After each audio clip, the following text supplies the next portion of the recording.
Здравствуйте, уважаемые телезрители! В эфире передача «По сводкам ОВД» и с вами я, Анастасия Горшкова. Сегодня я вам расскажу про фальшивые денежные купюры, как их распознать и на что необходимо обратить внимание. На территории Чувашской Республики за 2020 год произошел рост сбыта поддельных денежных знаков. Всего зарегистрировано 104 факта. Основную массу составляют денежную купюру номиналом 5000 и 1000 рублей различных серий и номеров. И нашей целью является довести до вас методику выявления фальшивых денежных знаков с целью своевременного оповещения правоохранительные органы о месте сбыта и установления лиц для последующего реагирования. Как распознать поддельную купюру и на что необходимо обратить внимание? Для начала попытайтесь сравнить данную купюру с аналогичными купюрами, которые не вызывают у вас сомнения. И в первую очередь обратите при сравнении на водяные знаки. Сравнивая вызывающую у вас сомнение купюру с денежным знаком, в подлинности которого вы уверены, и установите разницу между ними с помощью отличительных признаков, обращая при этом внимание на плотность бумаги, цветопередачу элементов рисунка, состояние красителя на купюре. Плотность бумаги значительно отличается от оригинальной купюры. К примеру, у фальшивой купюры краситель имеет характерный блеск. На сгибах происходит осыпание краски. При попадании на купюру влаги краска может расплываться. По углам купюра может расслаиваться на две половины. Также при определении подлинности купюр необходимо обратить наличие на денежных знаках следующих отличительных признаков. Защитная нить. Убедитесь в наличии металлизированной ныряющей полоски, которая проходит сверху донизу купюры, слева на лицевой стороне купюры и справа на оборотной. Следующий отличительный признак – это микротекст. Он является наиболее качественным способом обнаружения поддельной купюры любого достоинства.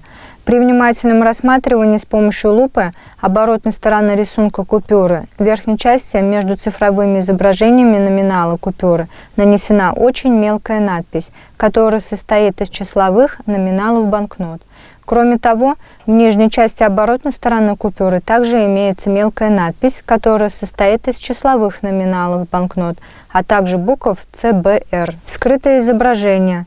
На узорной ленте банкнот при горизонтальном их расположении на уровне глаз под острым углом падающего света будут видны буквы РР.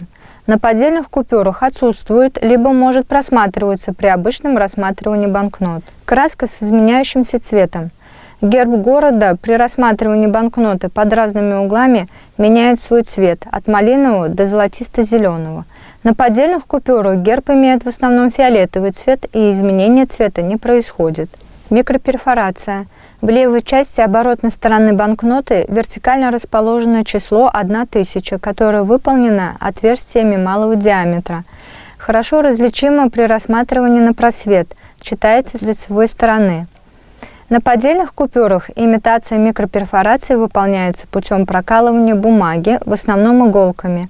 На одной из сторон денежного билета наблюдается приподнятость волокон бумаги от прокалывания отверстий. В случае выявления поддельной купюры не возвращайте поддельную купюру, не отдавайте покупку и сдачу. Внимательно осмотрите покупателя, запомните его приметы, осмотрите территорию, которая прилегает к магазину. Немедленно вызовите по телефону или с помощью кнопки тревожной сигнализации сотрудников полиции или сотрудников охранной службы. В случае возникновения сомнения в подлинности денежных купюр вы можете обратиться в ближайшее отделение банка либо в отдел внутренних дел. При обнаружении поддельной денежной купюры не пытайтесь сбыть данную купюру, так как вы можете быть привлечены к уголовной ответственности по статье 186 Уголовного кодекса Российской Федерации, где предусмотрено наказание в виде лишения свободы от 5 до 15 лет. О фактах обнаружения поддельных купюр, лицах изготавливающих и сбывающих поддельные купюры для вызова полиции вы можете обратиться в любое время по телефонам, которые вы видите на экране, в том числе конфиденциально. Начался туристический сезон. Альтернативой для туристов стали российские регионы. Но путешественников, особенно во времена ажиотажа и ограничений, из-за которых многим приходится менять планы, поджидают преступники. Они создают сотни поддельных сайтов по продаже билетов на самолет, поезд или автобус.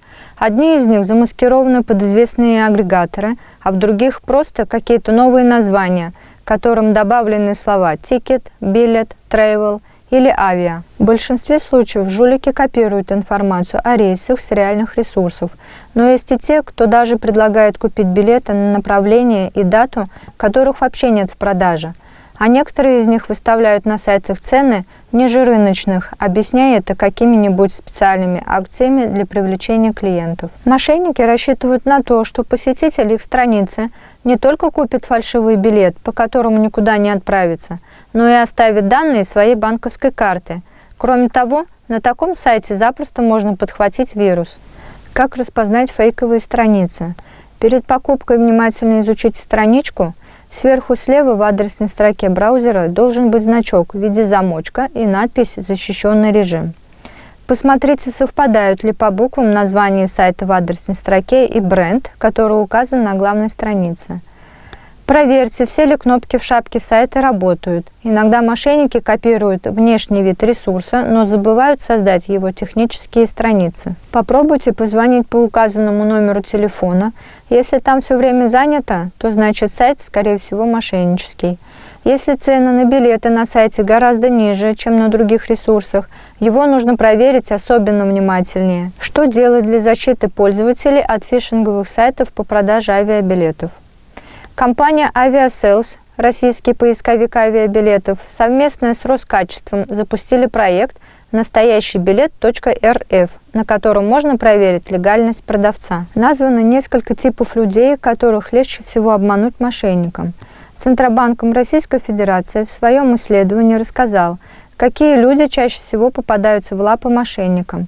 В зоне риска оказались люди с низким уровнем компьютерной гигиены, то есть не владеющие современными технологиями, не знающими, что пароль от компьютера и телефона, а также пароли из СМС также важны, как и пин-код. И люди, чей уровень критичности мышления в стрессовой ситуации низок, то есть те, кто не может собраться в состоянии стресса. По факту это люди с нестабильной психикой из-за возраста или своих психических особенностей. Как показывает практика, жертвами чаще всего становятся те, кто слишком сильно доверяет всем новым технологиям – домохозяйки, школьники и студенты, и пенсионеры. Как отмечают специалисты Центробанка, все эти группы людей слишком быстро пугают фразы о заблокированном счете, потому что боятся потерять свои деньги. Одни слишком доверчивы в силу возраста, но других слишком давит финансовая ответственность перед семьей. Поэтому, если вам звонят и говорят, что ваш счет заблокирован, просто сбросьте телефон. Не стоит паниковать. Если ваш счет и правда заблокирован, у вас есть 2 суток, чтобы разобраться с этой проблемой. Затем просто возьмите свою карту, наберите вручную номер, который указан на ее обороте. Так вы точно будете уверены, что звоните в банк. Там уточните все подробности. На этом наш выпуск завершен. С вами была Анастасия Горшкова. Спасибо за внимание.